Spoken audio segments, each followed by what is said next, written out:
إن الحمد لله نحمده ونستعينه ونؤمن به ونتوكل عليه ونعوذ بالله من شرور أنفسنا ومن سيئات أعمالنا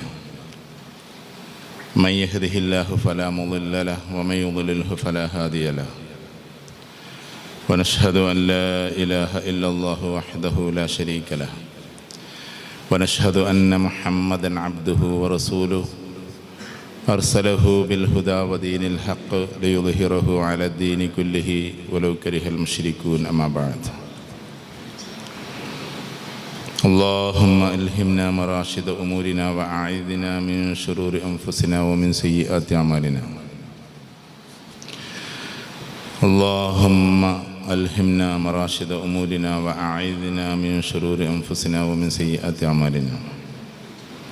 رب اشرح لي صدري ويسر لي أمري واحلل عقدة من لساني يفقهوا قولي. سبحانك لا علم لنا إلا ما علمتنا إنك أنت العليم الحكيم. وما توفيقي إلا بالله عليه توكلت وإليه أنيب. ഏറ്റവും സ്നേഹം നിറഞ്ഞ ഇന്നത്തെ ഈ സംഗമത്തിൻ്റെ ആധ്യക്ഷ്യം ഈ മഹലിൻ്റെ പ്രസിഡൻ്റ് കൂടിയായിട്ടുള്ള പ്രിയപ്പെട്ട അബ്ദുൽ മജീദ് സാഹിബ് അവറുകളെ,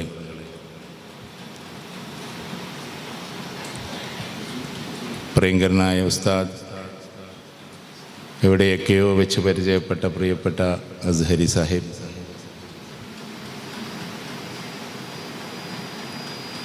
അതേപോലെ തന്നെ ഇതിൻ്റെ സെക്രട്ടറി പ്രിയപ്പെട്ട ഫൈസൽ സാഹിബ്,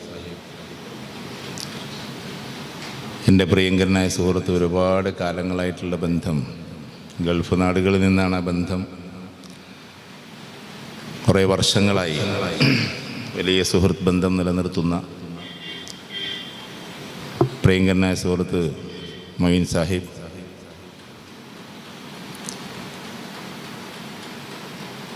ഈ മഹലിലെ പ്രിയപ്പെട്ട കാരണവന്മാരെ, പ്രിയപ്പെട്ട യുവാക്കളെ,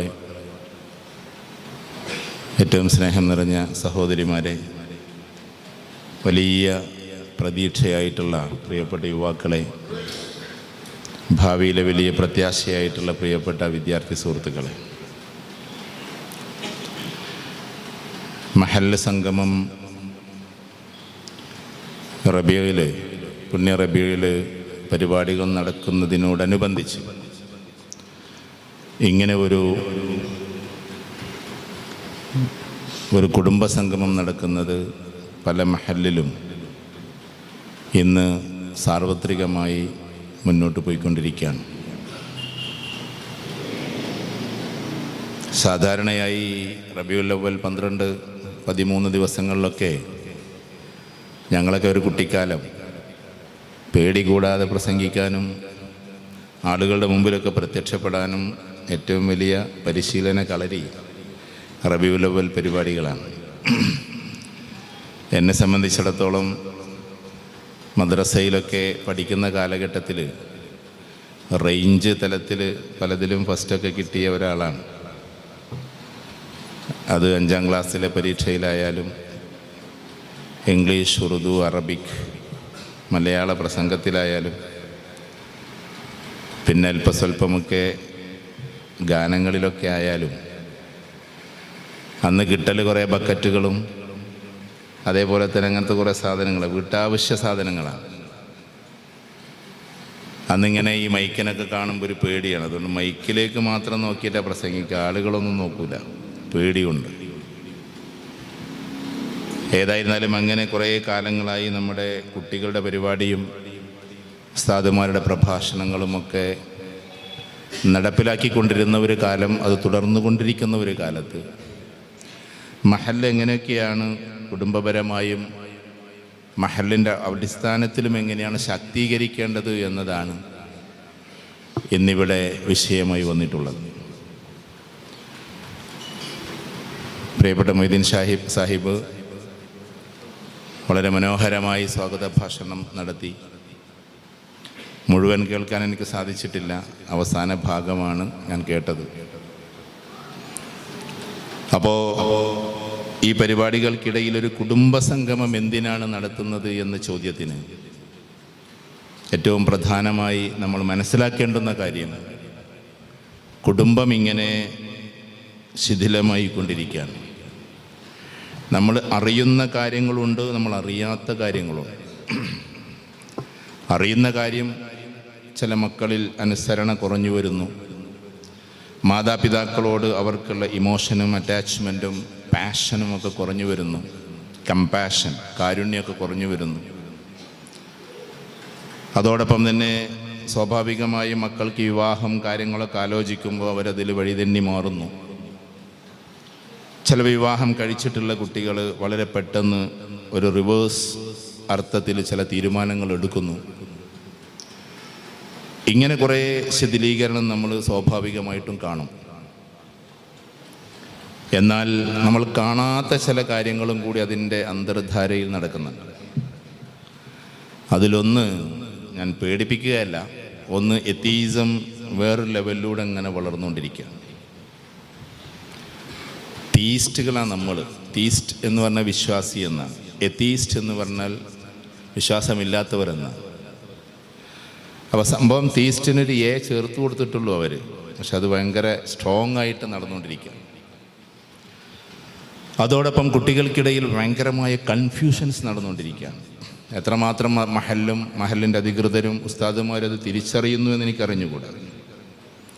ഒരു ദിവസം എൻ്റെ ഫോൺ നിങ്ങൾ ചെക്ക് ചെയ്താൽ 2 ഫോണിലും കൂടി ചുരുങ്ങിയതൊരു 100-ലേറെ കോളുകൾ അല്ലെങ്കിൽ മെസ്സേജുകൾ വന്ന് കിടക്കുന്നുണ്ടാവും. ത്രൂ ഔട്ട് കേരള, ചിലപ്പോൾ ലക്ഷദ്വീപിൽ നിന്ന്, ചിലപ്പോൾ അൻഡമാനിലെ മലയാളികൾ, ചിലപ്പോൾ ഗൾഫ് രാജ്യങ്ങളിൽ നിന്ന് കുറേ വരിക. സങ്കടം കൊണ്ട് കുറേ കരയുന്ന ആളുകളുടെ വോയിസുകൾ. കാരണം എന്താണെന്ന് വെച്ചാൽ അവരവിടെ വളരെ പ്രയാസത്തോടു കൂടിയിട്ട് ഗൾഫിൽ കഴിഞ്ഞുകൊണ്ടിരിക്കുകയാണ്. പക്ഷെ അവരുടെ കുടുംബം ഇവിടെ നല്ല രീതിയിൽ വർത്തിക്കണമെന്ന് വിചാരിച്ചിട്ടാണ് അവർ ഗൾഫിലൊക്കെ പോയിട്ടുള്ളത്. പക്ഷേ ചിലപ്പോഴൊക്കെ സങ്കടകരമായ വാർത്തകൾ കേട്ടിട്ട് പ്രയാസപ്പെടുന്ന ഗൾഫ് മലയാളികൾ. ഗൾഫിലിപ്പോൾ ഒരു പ്രശ്നം നടന്നുകൊണ്ടിരിക്കുകയാണ് സാമ്പത്തിക തലത്തിൽ. ഞാൻ വിഷയത്തിലേക്ക് വരുന്നതിന് മുമ്പ് ഒരു ഇൻട്രൊഡക്ഷൻ തീർക്കുകയാണ്. സാമ്പത്തിക അടിസ്ഥാനത്തിൽ എന്താ നടക്കുന്നത് എന്ന് നിങ്ങൾ അറിഞ്ഞിട്ടുണ്ടാകുമെന്ന് വിചാരിക്കുന്നു. അതിപ്പോൾ 2 രാജ്യങ്ങൾ തമ്മിലുള്ള പ്രശ്നമോ അല്ലെങ്കിൽ മിഡിൽ ഈസ്റ്റിൽ നടക്കുന്ന അങ്ങോട്ടും ഇങ്ങോട്ടുള്ള പ്രശ്നങ്ങളൊന്നുമല്ല. സത്യത്തിൽ അതിൻ്റെ യഥാർത്ഥ ക്രഷ് എന്ന് പറയുന്നത് ട്രേഡിംഗ് ആണ്. 17,000 തവണയാണ് ട്രംപിൻ്റെ മകൻ ട്രേഡിംഗ് നടത്തിയത് എന്നാണ് പുതിയ കണക്ക്. 17,000 തവണ എന്ന് പറഞ്ഞാൽ ഒരു ദിവസം എത്ര പ്രാവശ്യം ട്രേഡിംഗ് നടത്തേണ്ടി വരും? ട്രേഡിംഗ് എന്ന് പറഞ്ഞാൽ യുദ്ധമുണ്ടാക്കുക, ഹോർമൂസ് അടച്ചു എന്ന് പറയുക, എന്നിട്ട് അതിലൂടെ ഒരുപാട് ഷെയർ മാർക്കറ്റ് കുറക്കുക, 10,000-കണക്കിന് ഷെയറിൻ്റെ യൂണിറ്റുകൾ വാങ്ങിക്കൂട്ടുക, പറ്റ കുറയുമ്പോൾ വില കുറയുമ്പോൾ വാങ്ങുക, എന്നിട്ട് പിന്നെ ഹോർമൂസ് തുറക്കുന്നു എന്ന് പറയുക, എന്നിട്ട് സാമ്പത്തിക തലത്തിൽ വലിയ ഉയർച്ചയിലേക്ക് ഷെയർ മാർക്കറ്റിന് കൊണ്ടുപോവുക, ആ സമയത്ത് വിറ്റഴിക്കുക. ഇന്ന് ലോകത്തിലെ ഏറ്റവും വലിയ സമ്പന്നൻ എലോൺ മാസ്ക് ആണ് എന്നതാണ്.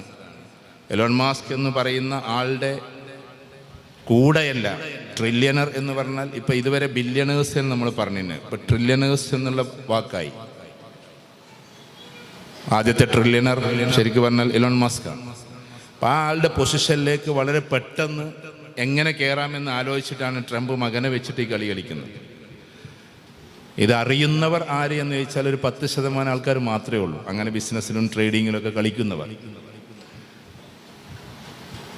ട്രംപ് ഒരു വാക്ക് പറഞ്ഞാൽ എങ്ങനെ മാർക്കറ്റിനെ എഫക്റ്റ് ചെയ്യും, ഒരു വാക്ക് എങ്ങനെ പിൻവലിച്ചാൽ മാർക്കറ്റിനെ എങ്ങനെ എഫക്റ്റ് ചെയ്യും എന്നൊക്കെ ഇപ്പോൾ ആളുകൾ നിരീക്ഷിച്ചുകൊണ്ടിരിക്കുക.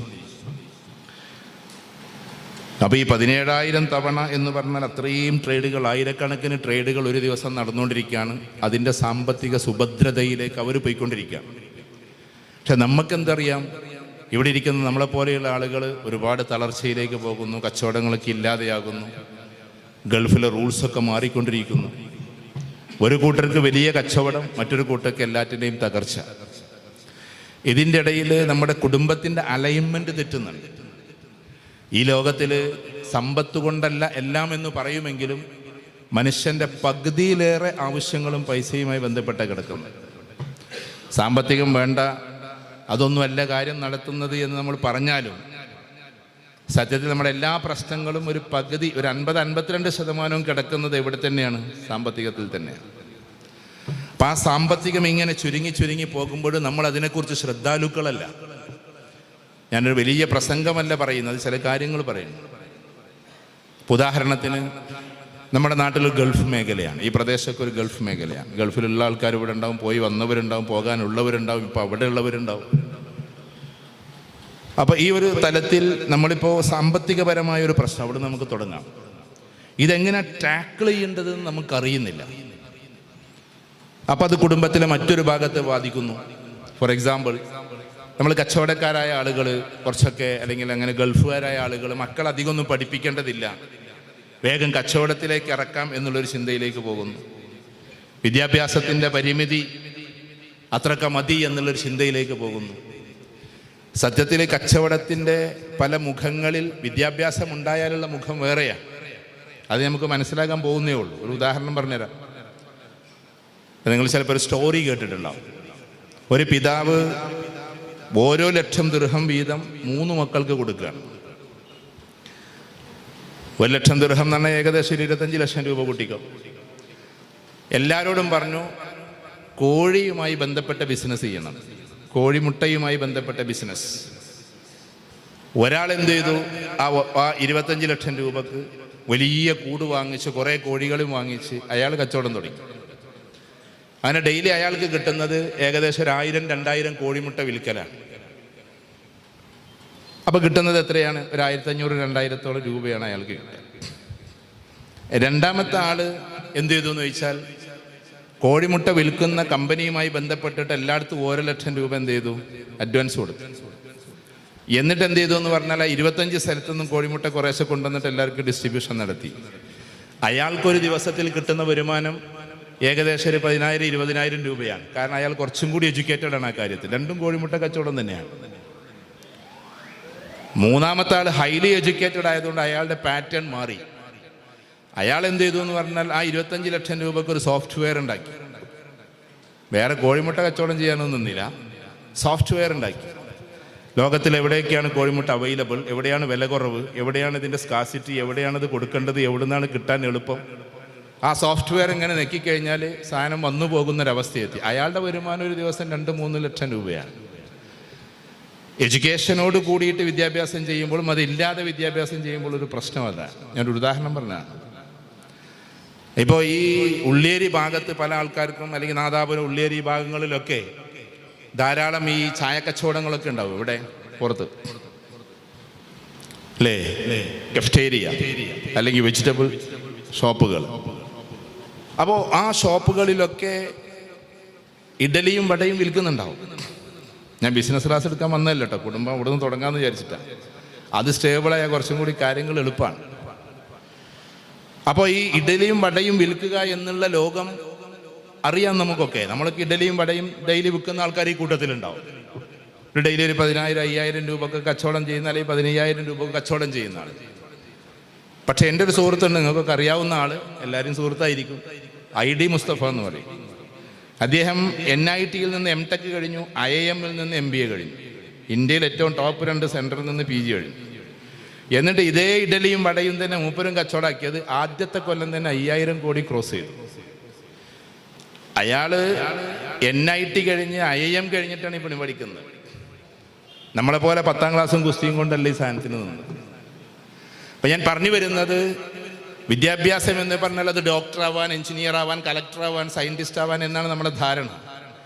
ഭാവിയിൽ ചെറിയ കച്ചവടം ചെയ്യാൻ പോലും എന്ത് വേണ്ടി വരും? ഇതൊക്കെ വേണ്ടി വരും, ചെറിയ കച്ചവടത്തിന് പോലും. കാരണം ഞാനിപ്പോൾ ഈ അടുത്തിടെ മൊയ്തീൻ സാഹിബിനൊക്കെ അറിയാം, AI-ലൊരു റിസർച്ച് ചെയ്തു US നിന്ന്. അപ്പോൾ അതിലിങ്ങനെ കണ്ടുന്ന അത്ഭുതം പെട്ടെന്ന് മാറുന്നല്ല, കാണുന്ന അത്ഭുതം എന്ന് പറഞ്ഞാൽ ടോട്ടലി ചേഞ്ച് ആവാൻ പോവാണ്. നമ്മൾ എഴുതുന്ന പേന മുതൽ പറക്കുന്ന വാഹനം വരെ മാറാൻ പോവാണ്. എന്താ എഴുതുന്ന പേന? ഇപ്പം ഇതിൽ പല ആൾക്കാരുടെയും ഹാൻഡ് റൈറ്റിംഗ്, കയ്യക്ഷരം ഉണ്ടല്ലോ, കയ്യക്ഷരം വളരെ മോശമായിരിക്കും ചിലരിതൊക്കെ. പക്ഷേ ഇനിയൊരു പേന വരികയാണ്, ഇറങ്ങിക്കഴിഞ്ഞു, ഇനി നമ്മളിവിടെയൊക്കെ വരും. അത് എന്ന് വരും എന്ന് എനിക്ക് അറിഞ്ഞുകൂടാ. അത് വരുന്നത് ആരുടെയും കയ്യക്ഷരം മോശമാവില്ല, കാരണം AI പേനയാണ്. AI പേന ആയതുകൊണ്ട് എഴുതുന്നതൊക്കെ പേന തന്നെ ആയിരിക്കും, നമ്മളിങ്ങനെ പിടിച്ചു കൊടുത്താൽ മതി. സ്പെല്ലിംഗ് മിസ്റ്റേക്ക് ഒന്നും ഉണ്ടാവില്ല, കാരണം പേന തന്നെ സ്പെല്ലിങ്ങിന് കൊണ്ടുവരും. ആ യുഗത്തിലാണ് നമ്മൾ നിൽക്കുന്നത്. നമ്മുടെ ഈ കാണുന്ന റോഡുകളൊക്കെ ഇപ്പോൾ വികസിച്ചുകൊണ്ടിരിക്കുകയാണ്. പക്ഷേ ഇത് അധികം കാലം താമസിയാതെ ചിലപ്പോൾ കാടുകളായിട്ട് കിടക്കും. കാരണം ബലൂണ് വികസിപ്പിച്ചുകൊണ്ടിരിക്കുക. കാറുകൾക്ക് പകരം എയർ ബലൂൺസ്. നമ്മളെ ആപ്പ് ഘടിപ്പിച്ചിട്ട് ഇപ്പോൾ എറണാകുളത്ത് എത്തണം എന്ന് നെക്കിക്കൊടുത്താൽ ആക്സിഡൻ്റ് ഒന്നും കൂടാതെ ബലൂൺ എറണാകുളത്ത് എത്തിക്കും. AI മാറ്റങ്ങളാണ്. ഇത് കച്ചവടത്തിൽ വരും, ഇത് എഡ്യൂക്കേഷനിൽ വരും, പലതിലും വരും. അപ്പോൾ ഞാൻ പറയുന്നത്, നമ്മുടെ കുടുംബം, നമ്മുടെ മഹല്ല് കാലഘട്ടത്തിനനുസരിച്ചിട്ട് വളരുക എന്നതാണ്. നമ്മുടെ ബേസിക് നഷ്ടപ്പെടാതെ, അടിസ്ഥാനം പോവാതെ, ദീന് നഷ്ടപ്പെടാതെ. എത്ര വലിയ രീതിയിൽ, ഉദാഹരണത്തിന് നമ്മൾ കൊണ്ടുപോയിട്ട് ചന്ദ്രനിൽ ഇന്ന് രാവിലെ കൊണ്ടുപോയി വൈകുന്നേരം കൊണ്ടുവരുമെന്ന് പറഞ്ഞാലും നമ്മൾ അവിടെ പോയാൽ ആദ്യം ചെയ്യേണ്ട പണി നിസ്കാരത്തിൻ്റെ നേരായോ ചന്ദ്രനിൽ നിസ്കരിക്കണം എന്നുള്ളതാണ്. ഞങ്ങൾ ടിറ്റിലിസ് ഇവിടെ കയറിയവരുണ്ടാവും. സ്വിറ്റ്സർലാൻഡിലെ ഏറ്റവും വലിയ മഞ്ഞുമലയാണ് ടിറ്റിലിസ്. 3 റോപ്പ് വേ കയറിയിട്ട് വേണം അങ്ങോട്ട് പോകാൻ. 3 റോപ്പ് വേ കയറണം. ടിറ്റിലിസിൻ്റെ മേലെ എന്ന് പറഞ്ഞാൽ ഏറ്റവും ടോപ്പ് മഞ്ഞുമലയാണ്. കയറി ആരെങ്കിലുമൊക്കെ ഈ കൂട്ടത്തിലുണ്ടാവും സ്വിറ്റ്സർലാൻഡിൽ. അതിൻ്റെ മേലെ ഞങ്ങളൊരു 10-40 ആൾക്കാർ കയറിയപ്പോൾ ഏകദേശം ഞങ്ങൾ ജമ്മും കസറും ആക്കിയതാണ്. അവിടെ നിസ്കരിച്ചില്ല എന്നുണ്ടെങ്കിൽ സാധനം പോവും, ജമ്മും കസറും പോവും. അപ്പോൾ അതുകൊണ്ട് ഞങ്ങൾ ആ മഞ്ഞ് നിസ്കരിച്ചു. മഞ്ഞെന്ന് പറഞ്ഞാൽ മുട്ടുവരെ മഞ്ഞാണ്. എങ്ങനെ നിസ്കരിക്കുക എന്നൊക്കെ ഉള്ളത് ചിലപ്പം ഫിഖിൽ തേടിയാൽ പോലും ഖുർആൻ, ഹദീസ്, ഖിയാസ്, ഇജ്മാ, ഇജ്തിഹാദ് അതിലേക്ക് പോയാലും ചിലപ്പോൾ ഈ മഞ്ഞിൻ്റെ ഉള്ളിൽ നിസ്കരിക്കൽ എങ്ങനെയാണെന്നുള്ളത് ചിലപ്പോൾ നമ്മൾ കണ്ടെത്താൻ കുറച്ച് പണിയെടുക്കും. പക്ഷെ അവിടെ നിസ്കരിക്കുകയാണ്. പക്ഷെ അത് വീഡിയോ എടുക്കാൻ കുറേ ആൾക്കാർ വന്നു. ഇംഗ്ലീഷുകാർക്ക് ഒരു പുതിയ കാഴ്ചയായിരുന്നു. ഇത്രയും വലിയ കൊടും മഞ്ഞിൽ നെറ്റി വെക്കാൻ പോലും പറ്റാത്തടത്ത് ആൾക്കാർ വന്ന് നിസ്കരിക്കാം. അപ്പം നമ്മുടെ നിയ്യത്ത് എന്താ? അള്ളാഹുവിൻ്റെ കോടതിയിൽ നാളെ പോകുമ്പോൾ ടിറ്റിലിസ് പർവ്വതത്തിൻ്റെ മുകളിലെ ആ തരികൾ പോലും പറയണം, ഇവരെൻ്റെ മേൽ സുജൂദ് ചെയ്തിട്ടുണ്ട്. നമ്മളിപ്പോൾ ഗൾഫിലേക്ക് പോകുന്ന സമയത്ത് ചിലപ്പോൾ 3.5 മണിക്കൂറേ ഉണ്ടാവുള്ളൂ. ദീന് വിടാതെ എങ്ങനെയാണ് പോകേണ്ടത് എന്നതാണ്. ഞാൻ ഇന്നാളൊരു സ്പീച്ചിൽ പറഞ്ഞു, പോകുമ്പോൾ ചിലപ്പോൾ ഫ്ലൈറ്റ് നിസ്കരിക്കേണ്ടി വരും. അപ്പോൾ കുറേ കമൻറ്റുകൾ അതിൻ്റെ ബാക്കിലുണ്ട്. പിന്നെ ജമ്മും കസറും എന്തിനാണ്? സുബഹി എവിടെ ജമ്മാക്കാൻ പറ്റൂല? പറ്റുമോ? ഇല്ല. പിന്നെ ഞാൻ എൻ്റെ ജീവിതത്തിൽ 18 മണിക്കൂറൊക്കെ യാത്ര ചെയ്തിട്ടുണ്ട്. 18 മണിക്കൂർ ഒന്നിച്ചിട്ട്. അള്ളാഹുവിൻ്റെ അനുഗ്രഹം കൊണ്ടൊരു 10-57 രാജ്യം പോയിട്ടുണ്ട്, കുറേ ദൂരമുള്ള രാജ്യത്ത്. 18 മണിക്കൂർ ഒന്നിച്ച് പോകുമ്പോൾ എത്ര വട്ടം ജമ്മാക്കേണ്ടി വരും? 2 വട്ടമൊക്കെ ജമ്മാക്കേണ്ടി വരും. അപ്പോൾ ആ സമയത്ത് ജമ്മും കസറും എന്ന് പറഞ്ഞാൽ എവിടെ നിസ്കരിക്കേണ്ടി വരും? ഫ്ലൈറ്റിൽ നിസ്കരിക്കേണ്ടി വരും. ഫ്ലൈറ്റിൽ വെള്ളമില്ല, തയമ്മം ചെയ്യാൻ മണ്ണില്ല, സീറ്റിലടിക്കേണ്ടത് എങ്ങനെയാണ്, നിസ്കരിക്കേണ്ടത് എങ്ങനെയാണ്, നമ്മൾ പഠിക്കണം. കാരണം എന്താണെന്ന് വെച്ചാൽ എല്ലാ സമയത്തും അത് വിടാതെ നോക്കുക എന്നുള്ളത്. യൂസുഫുൽ കർലാവി എന്ന് പറയുന്ന ഒരു മഹാപണ്ഡിതൻ ഉണ്ടായിരുന്നു ഖത്തറിൽ. അദ്ദേഹത്തിന് ഈജിപ്തിൽ ജീവിക്കാൻ, ഇസ്ലാമികപരമായിട്ട് ജീവിക്കാൻ ആ സമയത്ത് കഴിയാത്തത് കൊണ്ട് ഖത്തറിലേക്ക് മൈഗ്രേറ്റ് ചെയ്തതാണ്. അദ്ദേഹം ഒരിക്കലും ഒരു അടിക്കുറിപ്പ് എഴുതി, ഒരു മനുഷ്യൻ്റെ നിസ്കാരത്തിന് അടിക്കുറിപ്പ്. ആ നിസ്കാരം എങ്ങനെയായിരുന്നു എന്നറിയാം? അതായത് വലിയൊരു ബിൽഡിങ്ങിൻ്റെ പണി നടക്കുകയാണ്. 10, 40, 50, 60 നിലയുള്ള വലിയൊരു ബിൽഡിങ്ങിൻ്റെ പണി നടക്കുന്നു. അതിൻ്റെ മുകളിൽ വലിയ ക്രെയിൻ ഉണ്ടാവും, സാധനം പൊക്കാനുള്ള ക്രെയിൻ. ചെറിയ ക്രെയിനൊന്നുമല്ല, നീണ്ടു കിടക്കുന്ന ക്രെയിനാണ്. അപ്പോൾ അവിടെ വാർപ്പിൻ്റെ പണി നടക്കുന്നത് കൊണ്ട് ഇദ്ദേഹത്തിന് നിസ്കാരത്തിൻ്റെ സമയമായപ്പോൾ അത് തെറ്റുമെന്ന് ഖളാ ആവുമെന്ന് പേടിച്ചിട്ട് അദ്ദേഹം ആ ക്രെയിനിൽ പോയിട്ട് നിസ്കരിക്കുകയാണ്. ആ ഫോട്ടോ പത്രത്തിൽ വന്നതിൻ്റെ അടിക്കുറിപ്പ് ഇദ്ദേഹം കൊടുത്തത് എന്താണെന്നറിയോ? ഒരു പക്ഷേ, അസ എന്ന വാക്ക് അവിടെ ഉപയോഗിച്ചു, ഒരു പക്ഷേ ഹറമിൽ നിന്ന് നിസ്കരിക്കുന്നതിനേക്കാൾ അള്ളാഹു ഈ നിസ്കാരത്തിന് പ്രതിഫലം കൊടുക്കും. ഉറപ്പിക്കല്ല, അവിടെ സംശയത്തിൻ്റെ മേബി എന്ന് പറയുമല്ലോ, ആ വാക്ക ഉപയോഗിച്ചു. കാരണം അത്രമാത്രം കൃത്യമായി നമ്മൾ ദീനീപരമായിട്ട് നമ്മുടെ കുടുംബത്തിന് ഏതവസ്ഥയിലും കൊണ്ടുപോവുക എന്നത് നമ്മുടെ ബേസിക്കാണ്, അടിസ്ഥാനമാണ്. അത് ഏതവസ്ഥയിലും വിടരുത്. ഉദാഹരണത്തിന് ഇവിടെ പെൺകുട്ടികൾ അവർ പുതുനാരികളായി നിൽക്കുന്നു, കല്യാണത്തിന് മേക്കപ്പ് മാൻ വന്നിട്ടുണ്ട്. ഞാനൊരു ഉദാഹരണം പറയാം. ഇപ്പം നടക്കണേ പറയണേ, വേണോ വേണ്ടെന്നുള്ളത് നിങ്ങൾ തീരുമാനിക്കേണ്ടത്. വന്നിട്ടുണ്ട്, അപ്പോൾ 3 ലക്ഷം 4 ലക്ഷം 5 ലക്ഷത്തിൻ്റെ ഒക്കെ മേക്കപ്പ് ഇട്ടിട്ട് നിൽക്കുകയാണ്. ഇപ്പം അങ്ങനെയൊക്കെയാണ്. അതിനൊക്കെ ലക്ഷക്കണക്കിന് രൂപയായിട്ടുണ്ട് ഇപ്പോൾ. ഡ്രസ്സുകൾ ഇങ്ങനെ മാറി മാറി. ഇപ്പം ക്യാമറക്കാർ പറയും, ക്യാമറക്കാരെ ക്ഷമിക്കണം കേട്ടോ, ഞങ്ങൾ കുറ്റപ്പെടുത്തല്ലേ. ക്യാമറക്കാർ പറയുന്നത് പോലെ, അല്ലെങ്കിൽ ഇവൻറ്റ് മാനേജർ പറയുന്നത് പോലെയാണ് നമ്മുടെ ജീവിതം പോകണം. നമുക്ക് സ്വന്തമായിട്ടൊരു വ്യക്തിത്വം വേണം. ക്യാമറക്കാരോട് അഥവാ ഉണ്ടെങ്കിൽ പറയണം, ഈ ഇതൊക്കെ എടുത്തു പൊയ്ക്കോ, ഞങ്ങൾ ഇങ്ങനെ നിർത്തി അങ്ങനെ നിർത്തി ചിരിപ്പിക്കരുത്. ഞാൻ ഒരു സാന്ദർഭികമായിട്ടൊരു കാര്യം പറയാം. ഇത് മഹല്ല് പരിപാടിയാണെന്ന് എനിക്കറിയാം, എന്നാലും പങ്കെടുത്തൊരു പരിപാടിയെ പറ്റി പറയാം. ദുബായിലൊരു പരിപാടിക്ക് പോയപ്പോൾ മുൻ മുഖ്യമന്ത്രി പിണറായി വിജയൻ സാറുണ്ട്, ഭരത് മമ്മൂട്ടിയുണ്ട്. ഒരു സിനിമൻ്റെ ആൾക്ക് വന്നല്ല കേട്ടോ, ഒരു പരിപാടിക്ക് വന്നതാണ്. ജോൺ ബ്രിട്ടാസ് ഉണ്ട്, 100-200 ആൾക്കാരേ ഉള്ളൂ. ആ കൂട്ടത്തിൽ എന്നെയും വിളിച്ചിട്ടുണ്ട്. പക്ഷേ ആൾക്കാരുടെ ഒരു പരിപാടി. അപ്പോൾ ചുരുക്കി പറഞ്ഞാൽ വലിയ കേരളത്തിലെ ഏറ്റവും ടോപ്പ് ക്യാമറമാൻ്റെ ക്യാമറയാണ്, കേരളത്തിലെ നമ്പർ 1 വേണുവിൻ്റെ. പക്ഷെ ആ ക്യാമറയിൽ ഒരിക്കലും അവരെങ്ങോട്ട് നിർത്തിയിട്ടൊന്നും ഫോട്ടോ എടുത്തില്ല. കാരണം അത് പ്രൊഫഷണൽ ക്യാമറ അല്ല. പ്രൊഫഷണൽ ക്യാമറ എന്ന് പറഞ്ഞാൽ അതിന് എടുത്തിട്ട് പോവലാണ്. അത് പിന്നെ നോക്കുമ്പോൾ ചിലപ്പം മുഖ്യമന്ത്രി അയാളോട് സ്വകാര്യം പറയണ്ടാവും, അയാൾ ഇങ്ങോട്ട് സ്വകാര്യം പറയണ്ടാവും. അല്ല, നിർത്തിയിട്ട് ചിരിക്കാൻ പറയുന്ന പ്രൊഫഷണൽ ക്യാമറയേ അല്ല. പ്രൊഫഷണൽ ക്യാമറ എന്ന് പറഞ്ഞാൽ പരിപാടി അങ്ങനെ ഒപ്പിയെടുത്ത് പോവലാണ്, അതും നീറ്റായിട്ട് ഉണ്ടെങ്കിൽ തന്നെ. അപ്പോൾ ചുരുക്കത്തിൽ മേക്കപ്പ് ഇട്ട് നമ്മൾ നിൽക്കുക എന്ന് വിചാരിക്കും. നമ്മളെ സംബന്ധിച്ചിടത്തോളം ജീവിതത്തിലെ 3 ദിവസങ്ങൾ നമുക്ക് മറക്കാൻ പറ്റാത്തതാണ്. ഒന്ന് നമ്മൾ ജനിച്ചത്, അത് നമുക്ക് ഓർമ്മയില്ല. പിന്നെ ഒന്ന് നമ്മൾ പുതിയാപ്പളയോ പുതിയെണ്ണോ പോകുന്നത്, മൂന്നാമത്തെ നമ്മൾ മരിച്ചു പോകുന്നത്. ഇത് 3 വളരെ പ്രധാനപ്പെട്ട ദിവസങ്ങൾ. എല്ലാറ്റിനും സിമിലാരിറ്റി ഉണ്ട്. അപ്പോൾ നമ്മൾ പുതിയാപ്പളയായി നിൽക്കുമ്പോൾ, പുതിയെണ്ണായി നിൽക്കുമ്പോൾ ളുഹർ ബാങ്ക് കൊടുക്കുന്നു, അസർ ബാങ്ക് കൊടുക്കുന്നു, മേ ബി മഗ്രിബ് കൊടുക്കുന്നു, എശയും ആകുന്നു. ഒരൊറ്റ നിസ്കാരം പോലെ ഇല്ലാതെ നമ്മൾ എന്താക്കുന്നു, മേക്കപ്പ് ഇട്ട് നിൽക്കുന്നു. പിന്നെ ആ ഒരു ദിവസത്തിന് എന്ത് പ്രത്യേകതയാണ്? നിങ്ങൾ എന്തൊക്കെ ന്യായീകരണം പറഞ്ഞാലും അവിടെയാണ് ഏത് അന്തരീക്ഷത്തിലും ഇത് കൊണ്ടുവരാൻ പറ്റുക. സിനിമാക്കാർ എന്ന് പറഞ്ഞാൽ വളരെ മോശമാണ്. അല്ല, ഞാൻ മോശമെന്ന് പറഞ്ഞാൽ അങ്ങനെ പറയില്ല. നമ്മളെ കാഴ്ചപ്പാടിൽ മോശമാണ് നമ്മളെ ധാരണ. എല്ലാവരും മോശമൊന്നുമല്ല. പക്ഷെ അങ്ങനെയുള്ള ആളുകൾ വരെ നമ്മളെക്കാൾ ലക്ഷക്കണക്കിന് രൂപ മേക്കപ്പെട്ടത് വരെ ഒഴിവാക്കിയിട്ട് കാരവലിൽ പോയിട്ട് നിസ്കരിക്കുന്ന ആൾക്കാരുണ്ട് ഈ കൂട്ടത്തിൽ. വ്യക്തികളുടെ പേരൊന്നും ഞാൻ പറയുന്നില്ല. അവർ സിനിമയാണ്, ഇതാണ് മോശക്കാരാണ് നമ്മളൊരു കാഴ്ചപ്പാട്. പക്ഷേ ഈ മേക്കപ്പ് ഒക്കെ ഒഴിവാക്കിയിട്ട് ളുഹറിൻ്റെ നേരായാൽ അവിടെ പോയി നിസ്കരിക്കുന്ന ആൾക്കാർ ആ കൂട്ടത്തിലുണ്ട്. അവരൊക്കെ ചിലപ്പോൾ മെഗാസ്റ്റാർ ആവാം, സൂപ്പർ സ്റ്റാർ ആവാം, പലതാവാം. ഞാൻ അവരെ പൊക്കി പറയല്ല. അവർക്ക് പോലും ഒരു കഥാബോധമുണ്ട്, അല്ലെങ്കിൽ അവർക്ക് പോലും എന്തുണ്ട്, ഇതിലെന്തോ കാര്യമുണ്ട് എന്നുള്ളൊരു ചിന്തയുണ്ട്. നമ്മൾ നല്ല ആളുകളുടെ മക്കളായിരിക്കും, പക്ഷെ ഇതൊന്നും ഇല്ലാതെ നമ്മൾ നിൽക്കുക. ഞാൻ പറഞ്ഞ വിശ്വാസികളോടാണ്, പൊതുധാരയിലല്ല. നമ്മൾ എന്ത് വില കൊടുത്തും നമ്മുടെ ഈ വിശ്വാസ പ്രമാണങ്ങൾ കാത്തു സൂക്ഷിക്കാനുള്ള ആർജവമുണ്ടല്ലോ, ആ ആർജവമാണ് യഥാർത്ഥത്തിൽ ഇസ്ലാം. ഒരു ആർജവം കാണിക്കല, dare to say no, no എന്ന് പറയാനുള്ള ധൈര്യം. ഈ ലോകത്തിൽ ഏറ്റവും വലിയ ധൈര്യം അതാ. ഈ ലോകത്തിൽ ഏറ്റവും വലിയ ക്വസ്റ്റ്യൻ, ഏറ്റവും വലിയ ചോദ്യം ഹു ആം ഐ, ഞാൻ ആരാണ് എന്ന ചോദ്യമാണ്. ഹു ആം ഐ, ഞാൻ ആരാണ്? മിൻ ഐന വഫി ഐന വ ഇല ഐന, ഞാൻ എവിടെ നിന്ന് വന്നു, ഇപ്പൊ ഞാൻ എവിടെ നിൽക്കുന്നു, ഞാൻ എങ്ങോട്ട് പോകുന്നു. അപ്പൊ ഇന്നത്തെ കാലമല്ലേ, ഇന്നത്തെ രീതിയല്ലേ. പഴയ കാലത്തെങ്ങാനോ ലോകങ്ങളിലൊക്കെ നടന്ന കാര്യങ്ങളെ കാലങ്ങൾക്ക് ശേഷം നമ്മളിലേക്ക് സന്നിവേശിപ്പിച്ച് അതിനെ അങ്ങനെ അക്സെപ്റ്റ് ചെയ്യല ഇപ്പൊ നമ്മുടെ പണി.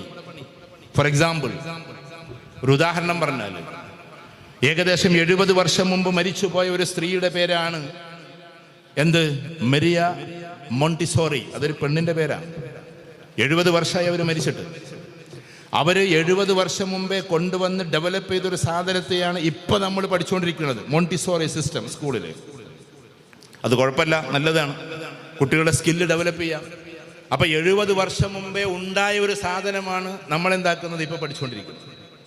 അപ്പൊ അവിടെ 70 വർഷം മുമ്പ് അതുണ്ടായിരുന്നു. ഞാൻ എൻ്റെ ഏകദേശം ഒരു 25-26 വയസ്സിലാണ് TA എന്ന് പറയുന്ന കോഴ്സ് ചെയ്തത്, ട്രാൻസാക്ഷണൽ അനാലിസിസ്. PG കഴിഞ്ഞപ്പോൾ സൈക്കോളജിയുടെ ഭാഗമായിട്ട്. അപ്പോൾ ഞാൻ ആ കോഴ്സ് എറണാകുളത്താണ് ഉള്ളത് ഇതാക്കി. അന്ന് ഭയങ്കര ട്രെൻഡായിരുന്ന കോഴ്സ് TA പഠിക്കുക എന്ന് പറഞ്ഞാൽ. 2 വർഷത്തെ കോഴ്സാണ് ട്രാൻസാക്ഷണൽ അനാലിസിസ്. അതായത് ഒരാൾ ലാംഗ്വേജ് എങ്ങനെയാണ് ഉപയോഗിക്കുന്നത്. For example, parent ego state പറഞ്ഞാൽ പെട്ടെന്ന് മനസ്സിലാവില്ല, അതൊരു മഹല്ല സംഗമമെന്ന് അറിയാം, എന്നാലും പറയാം. എങ്ങനെയാണ് ഒരാൾ വഴക്ക് പറയുന്നത് പോലെ കൽപ്പിക്കുന്നത് എന്ന് പറഞ്ഞാൽ, ഇപ്പോൾ ഉദാഹരണത്തിന് ചില മഹല്ലിലെ പ്രസിഡന്റുമാരുണ്ടാവും. ഇവിടെ അല്ല കേട്ടോ, ഇവിടെയൊക്കെ നല്ല പ്രസിഡന്റുമാരാണ്. അവർ കൽപ്പിക്കുക മാത്രമേ ചെയ്യുള്ളൂ, പ്രവർത്തിക്കൂല. പ്രവർത്തിക്കുന്നവനാണ് പ്രസിഡന്റ്, കൽപ്പിക്കുന്നവനല്ല. നമ്മൾ വിചാരിച്ചത് കൽപ്പിക്കുന്ന ആളെ പ്രസിഡന്റ് എന്നാണ്. അങ്ങനെയുണ്ടാവും. ചിലപ്പോൾ ചില വാപ്പാരുണ്ടാവും, അത് ചെയ്യ്, ഇത് ചെയ്യ്, അത് ചെയ്യ്, ഇത് ചെയ്യ് എന്ന് പറഞ്ഞാൽ ഇങ്ങനെ പറയുന്നല്ലാതെ. കാറും തിന്നോടത്ത് 3 ആൾക്കാരുണ്ടാവുന്നതാണ്. കാറ് ചളിയിൽ താന്നാൽ അവിടെ 3 ടൈപ്പ് ആൾക്കാർ ഉന്താനുണ്ടാവും, തള്ളാൻ. ഒരു ടൈപ്പ് ആൾക്കാർ ആത്മാർത്ഥമായി വിയർത്തൊലിച്ചിട്ട് അല്ലേ, മുടിയൊക്കെ എന്താ പറയുക, ഇതൊക്കെ താളം കുത്തിയിട്ട് ഭയങ്കര ശക്തിയിൽ തള്ളുന്നവർ. ഇതാണ് കാറ് രക്ഷപ്പെടണമെന്ന് വിചാരിച്ചിട്ട്. അത് സിൻസിയറായിട്ടാണ്, ആത്മാർത്ഥമായിട്ട്. വേറൊരു ടീമുണ്ടാവും, കല്യാണത്തിനൊക്കെ പോവായിരിക്കും, ടിപ് ടോപ്പായിട്ട് വന്നതായിരിക്കും, എന്നാലും ഇവർ തള്ളുന്നത് കാണുമ്പോൾ തള്ളണ്ടേന്ന് വിചാരിച്ചിട്ടൊരു തള്ളലാണ്. ആ തള്ളൽ കണ്ടാലറിയാം അവൻ ശക്തി ഉപയോഗിക്കണില്ല എന്നുള്ളത്. അത് ഇവരെ കൂട്ടത്തിൽ കൂടെ മാത്രമാണ്. കാരണം വേർക്കോ ചളി ഇങ്ങോട്ടാവുമോ എന്നൊക്കെ വിചാരിച്ചിട്ടൊരു ചെറിയൊരു ഗിമിക്ക് ഉണ്ടാവും. വേറൊരു ടീം ഉണ്ടാവും, തള്ളല്ലേ കൂടൂല, ദൂരം നിന്നിട്ട് പറയാം അവിടെ പിടിച്ച് തള്ളു, ഇവിടെ പിടിച്ച് തള്ളു, അങ്ങനെ ചെയ്യുന്നുണ്ട്. എന്നാൽ ആ കൂട്ടത്തിലവിടെ തള്ളിയാൽ മതി, അതുണ്ടാവില്ല. ഞാനൊരു ഉദാഹരണം പറഞ്ഞതാണ്, തമാശ പറയല്ല. ഇതേപോലെ ചിലപ്പോൾ നമ്മുടെ കൂട്ടത്തിൽ കുടുംബത്തിലെ കുടുംബനാഥൻ കൽപ്പിക്കൽ മാത്രം, പാരന്റ് ഈഗോ സ്റ്റേറ്റ്, ഉയരങ്ങളിൽ നിന്ന് താഴ്ചയിലേക്ക് ഇങ്ങനെ കൽപ്പിക്കുന്നവർ, അവരെയാണ് പാരന്റ് ഈഗോ സ്റ്റേറ്റ് എന്ന് പറയാം. വേറൊന്ന് adult ego state. Adult ego state ഏറ്റവും ബെസ്റ്റ്. എല്ലാവരെയും ഒരേപോലെ കോപ്പപ്പ് ചെയ്ത് എല്ലാവരെയും കൂടെ കൂട്ടി എല്ലാവരെയും ഒന്നിപ്പിച്ച് ലീഡറായി പോവുക. ബോസ് ആണ് മറ്റാൾ, മറ്റത് ലീഡറാണ്. ലീഡറും ബോസും തമ്മിൽ വ്യത്യാസമുണ്ട്. ബോസ് എന്നാൽ ഐ ആം എവറിത്തിങ്, ഞാനാണെല്ലാം, എന്നെ കണ്ടു പഠിച്ചോളൂ, ഞാൻ പറയുന്നത് കേട്ടോളൂ, ഞാനാണെല്ലാം എന്ന് പറയലാണ് ബോസ്, BOSS. ലീഡർ എന്ന് പറഞ്ഞാൽ ഒന്നിച്ചിങ്ങനെ കൊണ്ടുപോകല. ഏറ്റവും ടോപ്പ് ലീഡർ ബാക്കിൽ നടക്കുന്നവനാണ്. ഒരു കുടുംബത്തിലെ കുടുംബനാഥൻ ബാക്കിലാണ് നടക്കേണ്ടത്, മുന്നിലല്ല. ഏറ്റവും നല്ല പ്രാക്ടീസ് എന്താണെന്നറിയോ? നമുക്ക് 7 വയസ്സായ കുട്ടിയുണ്ട്, നിസ്കാരമൊക്കെ പഠിച്ചിട്ടുണ്ട് കുറേശ്ശെ. നമ്മൾ ചിലപ്പോൾ ഭയങ്കര ഫൈസിയും സക്കാഫിയും ഒക്കെ ആയിരിക്കാം. പക്ഷെ ആ കുട്ടിയെ പിടിച്ച് ഇടയ്ക്ക് ഇമാമത്ത് നിർത്തലാണ് വീട്ടിൽ നിസ്കരിക്കേണ്ടത്. പള്ളിയിൽ നമ്മൾ നിസ്കരിക്കേണ്ടത്. അഥവാ വീട്ടിൽ നിന്നായിപ്പോയെങ്കിൽ ആ കുട്ടിയെ പിടിച്ച് ഇമാമത്ത് നിർത്തൽ ലീഡർഷിപ്പിൻ്റെ ഭാഗമാണ്. നേരെ മറിച്ച് നമുക്ക് എന്താ തോന്നുന്നത്? നമ്മൾ കുറച്ച് കിതാബ് ഓതിയ ആളാണെന്ന് ഞാൻ തന്നെ നിന്നാൽ മതി, നമ്മൾ തന്നെ ഇക്കാമത്ത് നമ്മൾ തന്നെ വാങ്ങുന്നു, നമ്മൾ തന്നെ നിസ്കാരം. ഈ കുട്ടികൾക്ക് തോന്നണം ഞാനും ഉത്തരവാദിയാണ്. അങ്ങനെ എല്ലാവരെയും അക്കമഡേറ്റ് ചെയ്ത് കൊണ്ടുപോകലാണ് അഡൾട്ട് ഈഗോ സ്റ്റേറ്റ്. എല്ലാവരെയും ഒരേപോലെ കാണുക. അവിടെ ജ്യേഷ്ഠത്തി, അനിയത്തി, ജ്യേഷ്ഠൻ്റെ ഭാര്യ, അനിയൻ്റെ ഭാര്യ, അങ്ങനെ കുറേ ആൾക്കാരുണ്ടാവുമല്ലോ. എല്ലാവരും തുല്യരാണ് എന്ന കാഴ്ചപ്പാട്, അതാണ് അഡൾട്ട് ഈഗോ സ്റ്റേറ്റ്. മറ്റൊന്ന് ചൈൽഡ് ഈഗോ സ്റ്റേറ്റ് ആണ്. സൈക്കോളജി പഠിച്ച ആൾക്കാർ ഈ കൂട്ടത്തിൽ ഒരുപാടുണ്ടാവും. ചൈൽഡ് ഈഗോ സ്റ്റേറ്റ് എന്ന് പറഞ്ഞാൽ കുട്ടികളെ പോലെ കരയുക, ദേഷ്യം പിടിക്കുക, കുട്ടികളെമാതിരി വികൃതി കാണിക്കുക, കുട്ടികളെ പോലെ കാര്യങ്ങളാക്കുക, എന്നിട്ട് എന്ത് ചെയ്യാന്നാണ് പ്രസ്ഥാനത്തിൻ്റെ പേരിൽ വഴക്ക് കൂടുക. അതൊക്കെ ചൈൽഡ് ഈഗോ സ്റ്റേറ്റ് ആണ്. നിങ്ങൾ ചെറിയ കുട്ടികളെ കണ്ടിട്ടില്ലേ? ചെറിയ കുട്ടികൾ, കുറേ ആൾക്കാർ നെയ്മറിൻ്റെ ആൾക്കാരുണ്ടാവും, കുറേ ആൾക്കാർ ആരാൾക്കാരുണ്ടാവും, മെസ്സിയുടെ ആൾക്കാരുണ്ടാവും. എന്നിട്ട് മെസ്സി ഇടങ്ങേറായി ടോപ്പ് ഗോൾ അടിച്ചാൽ ഈ നെയ്മറിൻ്റെ ആൾക്കാർ ആരും സമ്മതിച്ചു തരൂല. ഇവർ നല്ലത് ചെയ്താൽ ഇവർ സമ്മതിച്ചു തരൂല. അതാണ് ചൈൽഡ് ഈഗോ സ്റ്റേറ്റ്. ഇതേപോലെ ഏതെങ്കിലും ഒരാൾക്കാർ, ഇപ്പോൾ ഇവിടെ 2 രാഷ്ട്രീയക്കാരുണ്ടെന്ന് വിചാരിച്ചോ, ഒരു രാഷ്ട്രീയക്കാരെന്തെങ്കിലും നല്ലൊരു കാര്യം ചെയ്താൽ അതിനെ അഭിസംബോധന ചെയ്യാൻ പറ്റണം, നന്നായിട്ടുണ്ട് എന്ന് പറയാൻ പറ്റണം. അപ്പോഴാണ് നമ്മൾ എന്താകുന്നത്? അഡൾട്ടിലേക്ക് കയറുന്നത്. മനസ്സിലായോ? അല്ലാതെ അവർ ചെയ്യുന്നതെല്ലാം തെറ്റ് എന്ന് പ്രസ്താവിക്കാൻ പാടില്ല. അവർ ചെയ്തതിന് അഭിസംബോധന ചെയ്യണം. അത് തമിഴ്നാട്ടിലുണ്ടായിരുന്നു. ഞാൻ പൊളിറ്റിക്സ് പറയല്ല, ഇത് രാഷ്ട്രീയത്തിൻ്റെ സദസ്സുമല്ല. തമിഴ്നാട്ടിൽ കരുണാനിധി എന്തെങ്കിലും ചെയ്താൽ ജയലളിത സല്യൂട്ട് ചെയ്യായിരുന്നു.